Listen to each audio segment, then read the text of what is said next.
Now you can spritzer this, but because it's not sized, matte paper tends to absorb a stroke as soon as you do it. Let me just give you a demonstration.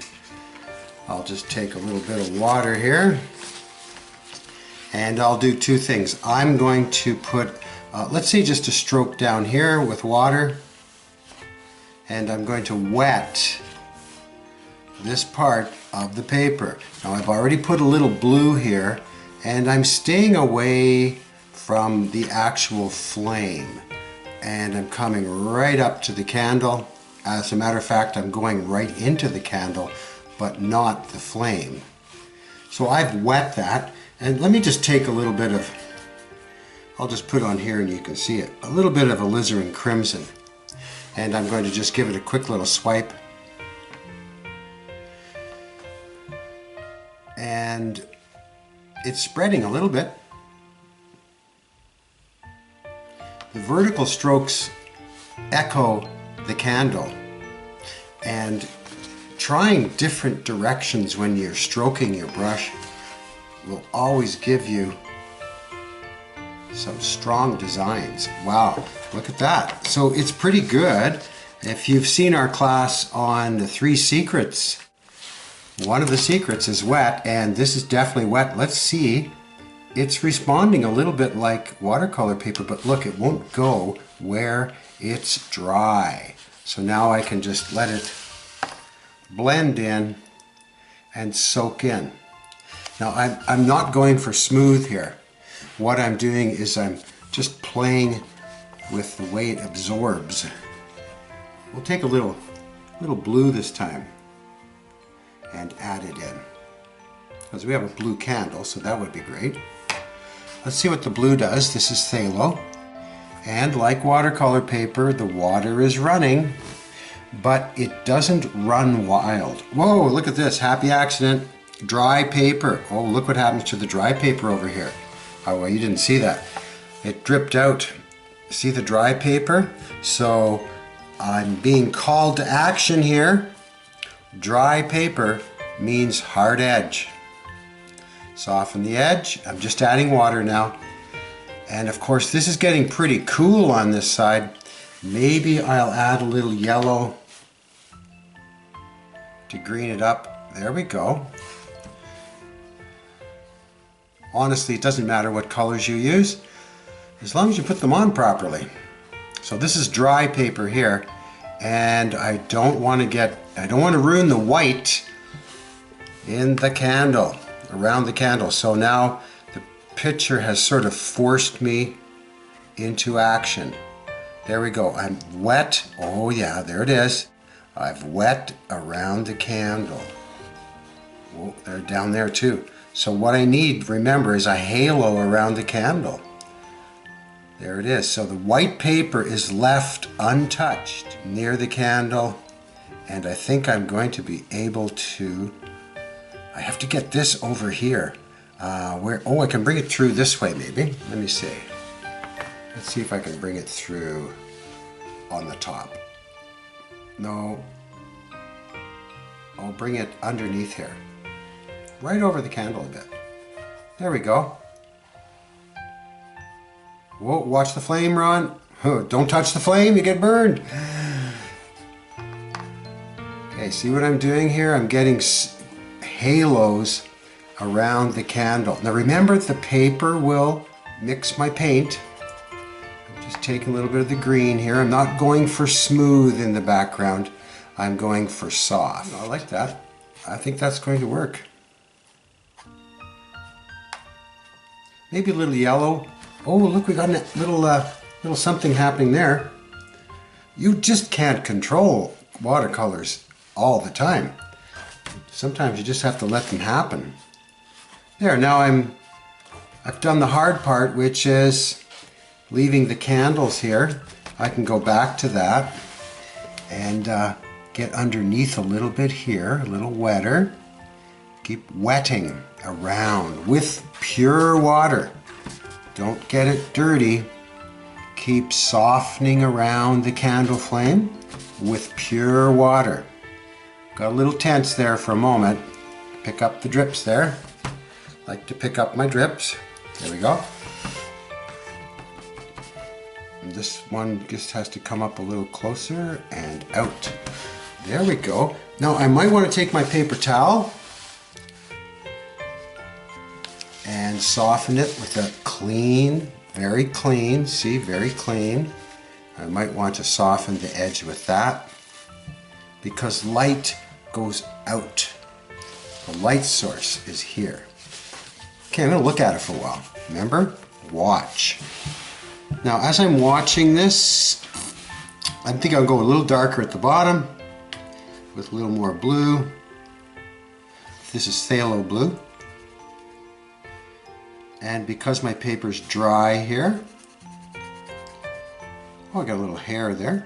Not my hair, not the right color. Okay, there we go. Oh, I like that.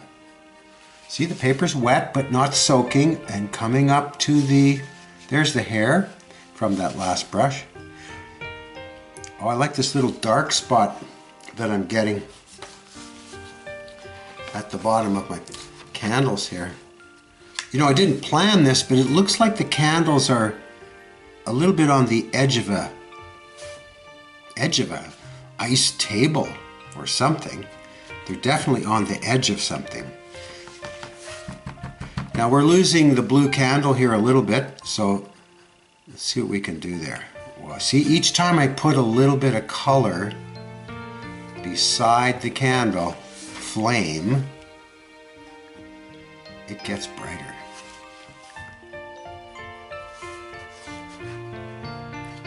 Okay, just let that sit for a minute. Not sure what I'm going to do with this blue candle, maybe nothing. I think I'll put a little red on it, darken it up a bit. Make it more of a, I think what we call Advent.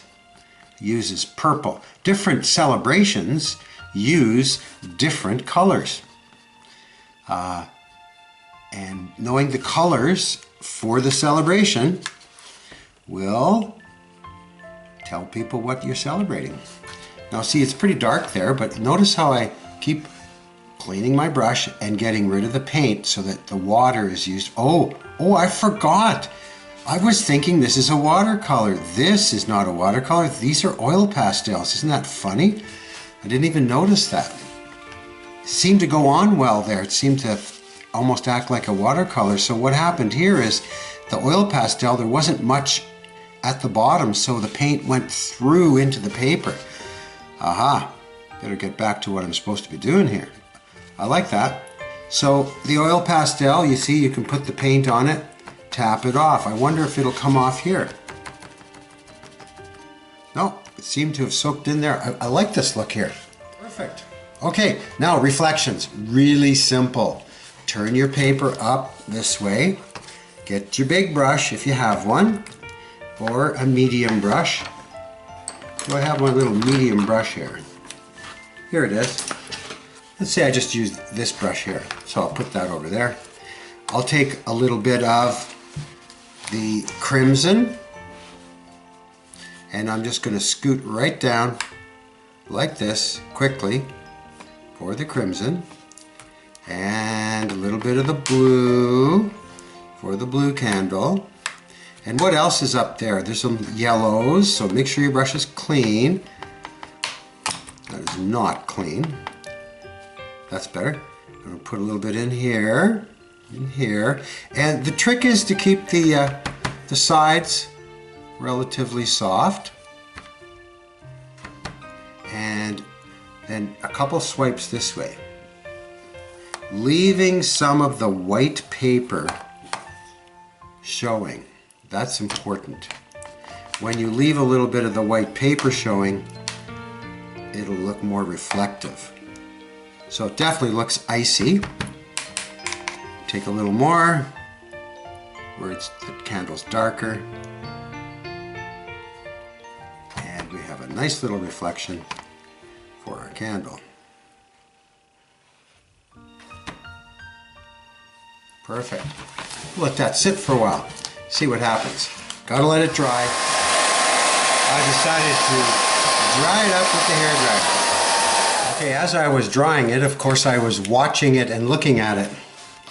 And I had the idea that this definitely looks wintry. Maybe the holiday season in the winter, whatever you celebrate in the winter.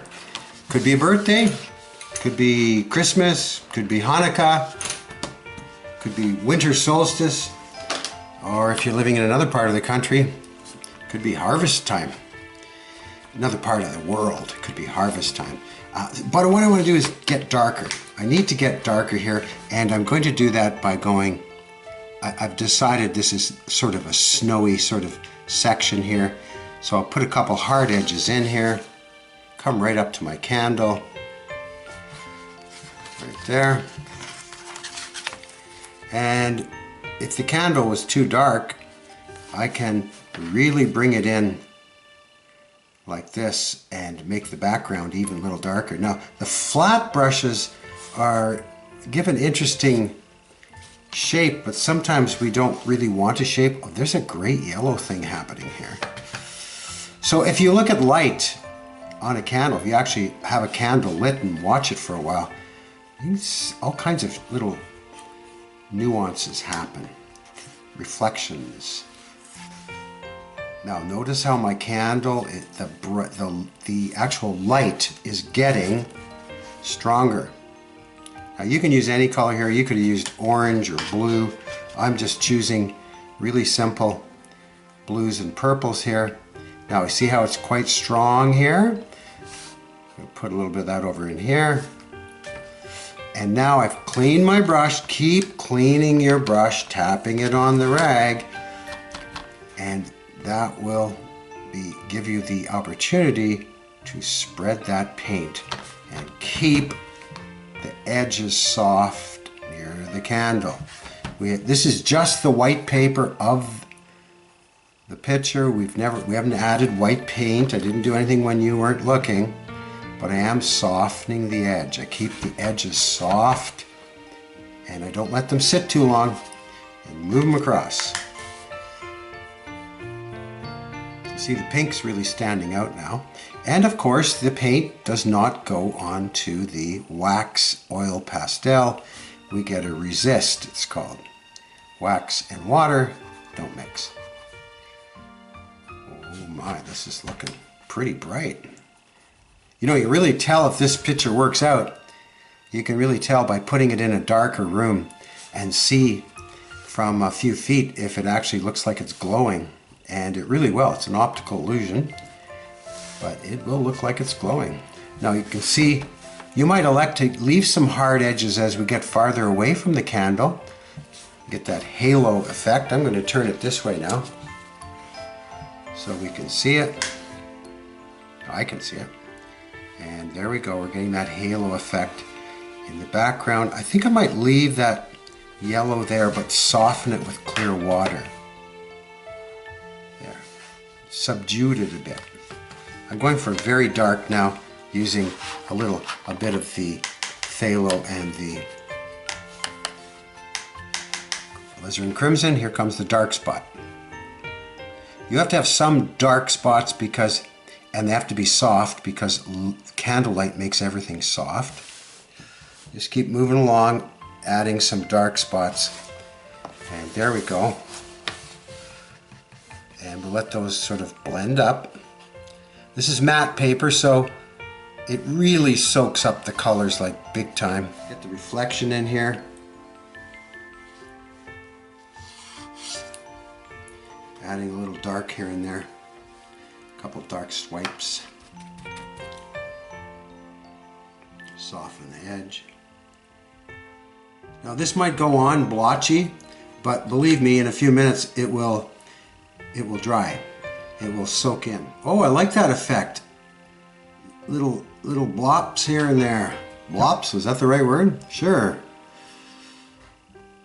You've got to have dark somewhere, and sometimes we're afraid to put something dark in. Don't be afraid to put some dark in. And don't be afraid to echo what's up here with down here. See a little dark right in there? Put a little dark right in there. Darken this up a little for my pink candle. Oh, I'm liking it. And just a little bit in this candle here. Good.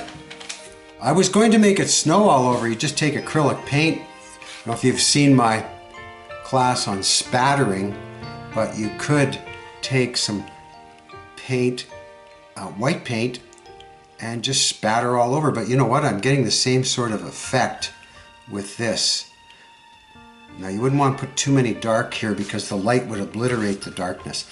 I'm going to put a little bit of red right over this candle here. It seems to want to get through the wax and penetrate it. But not this one. Well, maybe a little bit on this one at the bottom. There. I think I'm done. I like it. I do. That's a go. Let's take the tape off. So this will be my little heirloom, meaning it'll be around, it'll go in the Christmas box and bring it out every year. This could be an anniversary, change a few colors. You could do this. This could be a Halloween picture. If you're into Halloween, just use an orange, black, yellow, green theme. This candle picture will work for anything from anniversaries, birthdays, Christmas, Hanukkah, whatever you're doing. This is the one for that special occasion.